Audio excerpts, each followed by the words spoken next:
how much pride do you take in leading this group and now seeing the culmination of this season where there were some ups and downs early and now you're starting to reap some of those benefits? Yeah, you know what? I think I just try to lead by example. Obviously, just proud of our group. I think leadership is by committee, right? It's not just one guy. It's not just one voice. And I think you've seen this in the last 6 games. It's guys stepping up and making big plays. But yeah, it's a great group to be around. Guys care for one another, and at the end of the day, we get to go out and compete, and that's what it's all about.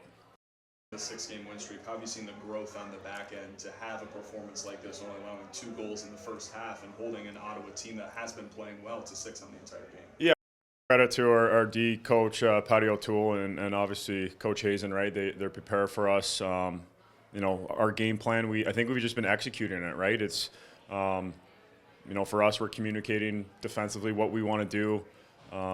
And then, we've been physical, and it starts defense. How we play defense, it starts with how our offense kind of gets off the floor too, and it goes both ways. So our offense has done a great job getting off the floor, allowing us to do our job, and hopefully we're doing the same thing, allowing them to, get some, full 30s. And can't say enough about the offense right now. They've been awesome.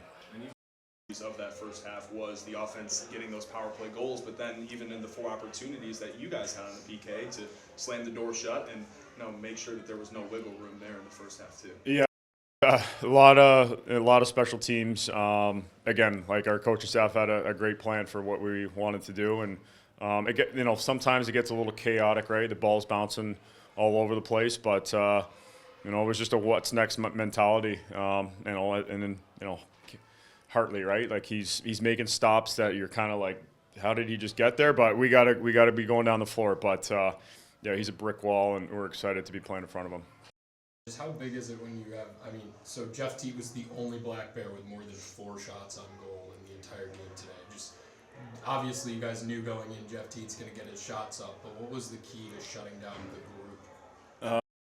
Yeah, I think the focal point is Jeff Teat. Like he's an all-world player. We wanted to make sure we knew where he was at all times. And then they also have like capable goal scorers, playmakers. I think honestly it was just like executing our game plan. It was as simple as that. We didn't try to do too much. We just we got back to the bench, talked about if they had a decent look, and we were like, hey, we can make this adjustment here. But yeah, like they're a great offense, and they were coming into this on a 2-game win streak, so we knew this wasn't gonna be an easy game. Yeah. Hazen said there was just no flow in this game. Obviously, with 9 penalties in the first half, you're not going to get a lot of flow. But what was the key for the defense to be able to just keep clicking through 60 minutes? Yeah, it was just like leadership on the back end. We just kind of talked about like, hey, like we know the special teams. It's not really getting into a bit of a flow right now. But once we're out there, like we're talking about this is what we need to do to make us successful. And we talked about it from the opening shift, and a couple adjustments along the way. But yeah, I think it was just about caring for each other, talking picks coming, all the defensive lingo. But just super proud of our group, right? We get a bye week now. We wish we could be playing. Like we'd play tomorrow. We love it. We love being around each other, and it's a great group.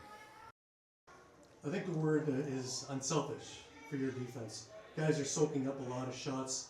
Guys are doing anything and everything they can, not missing a whole lot of assignments either. Am I hitting the nail on the head with it? Yeah, adding guys like Ian Lord to the back end, and Josh McDarrow's Byler. These guys are just willing to put their body on the line. It's you see one guy do it, and the next guy's like, okay, it's my turn, and you feed off that, and it's just momentum. And 5 guys do it on the floor, and then it's the next 5. All right, it's our turn to do that. So this is something that we've been building for, right? Like we go through those stretches, and we just knew we believed in this group. We didn't make a ton of changes, and guys can kind of come in and out of the lineup. We feel confident with anybody, but yeah, I think you hit it. Guys willing to pay the price. You up a little bit there, but Jake Piscino obviously has to come in for Reeser in this one today. Just what is it losing Reeser this late in the season, but also just how did he play in that spot? Yeah, tough to replace a Rylan Reese, right? He's so steady. Obviously, his leadership, and you just know what you're going to get with them game in and game out. But we have all the confidence in Jake Piscino. Like, he is a all-world athlete.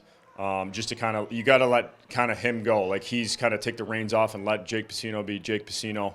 And we just kind of adjust from that. And he did a great job tonight. Obviously not playing for a couple weeks. You know, it's probably hot barn in there and he's probably a little gassed, but super proud of him. I love Jake. Got to coach him for a bit and just doing what he's doing right now. It's awesome.